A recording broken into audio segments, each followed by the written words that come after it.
rekan pers, mungkin saya baru tahu, baru sadar bahwa hubungan silaturahmi seperti ini harus kita lakukan, karena tanggung jawab membangun Sabang bukan tanggung jawab kami, juga tanggung jawab Bapak. Sekarang kemana kita mau bawa arah Aceh ini ke depan? Apa mau kita masukkan ke jurang atau kemana? Kalau saya salah, ingatkan saya, ya, ketok saya, ya, saya bukan orang yang sempurna. Ya, kemudian sekali lagi saya pastikan bahwa saya akan bekerja lebih baik lagi. Kalau memang nanti gubernur atau PLT menganggap saya salah, saya polisi minta maaf, ya.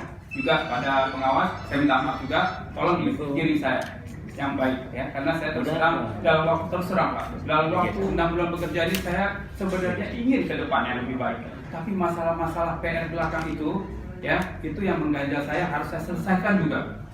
Itu masalahnya. Jadi yang saya bilang dari awal tadi, saya maju harus lihat belakang, maju lihat belakang. Dan satu hal Pak, ya, saya bilang tidak ada asap kalau tidak ada api. Itu filosofinya. Pak, saya ini kan bukan orang konfrontatif Pak. Saya orang media, orang yang suka. Jadi saya tahu dan saya pun tidak semena-mena. Malah justru itu yang menyehatkan. Boleh Bapak nanti tanya kepada pegawai-pegawai, ya mungkin beberapa kawan kita yang nggak merasa bahwa ini kawasan nyaman yang terganggu jadi heboh gitu kan. Nah, saya nggak boleh kayak gitu kan. Biasa saja. Apalagi yang duduk pada posisi-posisi yang strategis, yang mengelola keuangan itu dari 10 tahun, 15 tahun. Ini kan tidak sehat Pak. Ya.